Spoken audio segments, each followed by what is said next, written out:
அனைவருக்கும் வணக்கம். நாம் இப்போ நின்று கொண்டிருக்கின்ற பகுதி நகமத்திலிருந்து 5 கல் தொலைவில் கப்பலாங்கரை என்னும் ஊருக்கு அருகே இருக்கின்ற தேவனாம்பாளையம் என்ற ஊர். இந்த தேவனாம்பாளையத்தில் மிகச்சிறந்த கோயிலும் இடம்பெறுகிறது, சிவன் கோயிலும் இடம்பெறுகிறது. அற்புதமான ஒரு துப்பாக்கி கவுண்டன் என்கிறவருடைய சிலையும் இடம்பெறுகிறது. அந்த சிலைக்கு அருகே நின்றுதான் இப்போது நாம் பதிவு செய்து கொண்டிருக்கின்றோம். இந்த ஊர் தேவனாம்பாளையம் தேவர்கள் வழிபட்டதாக சொல்வார்கள். இங்கே இருக்கின்ற சிவன் கோயில் அமனலிங்கேஸ்வரர் கோயில், அமனேஸ்வரர் கோயில் என்று சொல்லப்படுகின்றது. கிட்டத்தட்ட 1301 1310 வரை உள்ள கல்வெட்டுக்கள் இந்த கோயில் இடம்பெறுகின்றன. அந்த கோயிலினுடைய நுழைவாயிலின் பகுதியிலே பெரிய அரச மரத்தின் அடியிலேயே ஒரு சிற்பம் அதிசயமாக வழிபடக்கூடிய அளவிலே இருக்கின்ற சிற்பம் ஒன்று காணப்படுகிறது. இங்கே பாருங்கள், கையில் மிகப்பெரிய துப்பாக்கியை ஏந்தி இருக்கின்றார் அவர்.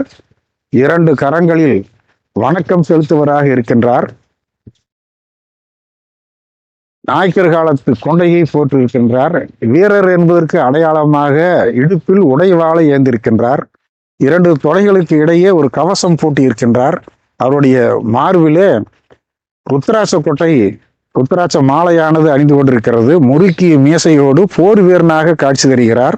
அவருடைய கழுத்திலே பாருங்கள், புலியினுடைய தாயத்து பொருத்தப்பட்ட புலிப்பல் தொடுக்கப்பட்டிருக்கின்றது. ஆக ஒரு மகா வீரனுடைய சிலையாக இது இருக்கின்றது. வரலாற்றில் மருதுபாண்டியர் வரலாற்றை சிறிது காலம் நாம் மறந்திருப்போம். அதை நினைவூட்டு வகையிலே இந்த சிற்பம் இருப்பதாக வரலாற்று ஆய்வாளர்கள் கூறுகின்றார்கள்.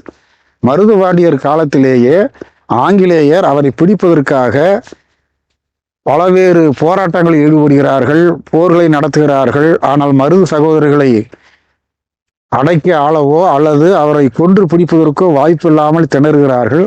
அந்த வகையிலே கோயம்புத்தூரில் இருக்கின்ற கோட்டையிலே துப்பாக்கி வீரர்களுக்கு பயிற்சி தருகின்றார்கள்.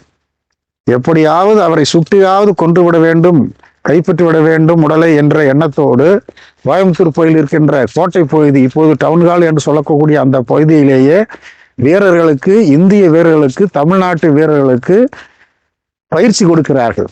அந்த பயிற்சியில் இடம்பெற்றவர் தான், எனக்கு பெயர் தெரியவில்லை, ஆனால் வரலாற்று இவருக்கு துப்பாக்கி கவுண்டன் என்று சொல்கிறார்கள். இவர் போர் பயிற்சி செய்வதில் வல்லவர். அதிலேயும் குறிப்பாக துப்பாக்கியில் குறிவார்த்து சுடுவதில் மிக பெரும் கைவல்லவராக ஆங்கிலேயர்களால் கருதப்பட்டவராம். அப்படிப்பட்டவர் இவரை கொண்டுதான் மருது வீரர்களை சுட்டு கொள்ள வேண்டும் என்று முடிவு செய்வதை இவர் ஒட்டு கேட்டுக்கொண்டிருந்து, எப்படியாவது நமது தமிழ்நாட்டு வீரர்களை காப்பாற்ற வேண்டும் என்ற விடுதலை வேள்வியில் ஈடுபட்ட இவர் அவர்களுக்கு தெரியாமல் சுவரேறி குதித்து இரவோடு இரவாக நீண்ட தூரம் ஓடி பயணம் செய்து காளையார் கோயில் சென்று அங்கு இருக்கின்ற மருது சகோதரர்களிடம் இந்த செய்தியை சொல்லி அவருடைய உயிரை காப்பாற்றியதாக வரலாற்று ஆய்வாளர்கள் கருதுகின்றார்கள். அந்த வகையிலே இவரை தேடி வந்த ஆங்கிலேயருக்கு சிம்ம சொப்பகமாக இருந்து ஆங்கிலேயரையும் சுட்டி வீழ்த்தியவராம் இவர். அதனால் இவருக்கு துப்பாக்கி கவுண்டன் என்ற பெயரே உண்டு. வேளாள இனத்தை சேர்ந்தவராக அந்த பட்டப்பெயரோடு இவர் வழங்கப்படுகின்றார். இவருடைய காலம் கிட்டத்தட்ட 300 ஆண்டுகள் என்று சொல்கிறார்கள். அவருடைய அந்த கொண்டை அதற்கு சான்றாக வீரனுடைய கொண்டையாக காட்டப்படுகின்றது. முறுக்கி மீசையோடு உடைவாளோடு போர் வீரராக காட்டப்படுகின்றார். அவர் முரட்டுத்தனம் கொண்டவராக இருக்கிறார் என்பதை காட்டுவதற்காகவும், அதே சமயத்தில் பக்தி உள்ளவராகவும் இருக்கிறார் என்பதை காட்டுவதாகவும் புலிப்பல் நகமும் காட்டப்படுகின்றது. வணங்கிய நிலையில் ருத்ராட்ச கொட்டையோடு இருக்கின்றார். இடுப்பிலே சிறு மணிகள் அவருடைய வயிற்று பகுதியிலேயே தொங்குவதையும் பார்க்கலாம். இப்படி ஒரு அற்புதமான சிலை இது. ஒரு போர் வீரரை நடுகள் சிற்பமாக, அவர் இறப்புக்கு பின்னால் நடுகள் சிற்பமாக இந்த ஊர் மக்கள் வழிபட்டு இதனை தெய்வமாக வழிபடுகின்ற காட்சி தான் இங்கே காணலாம்.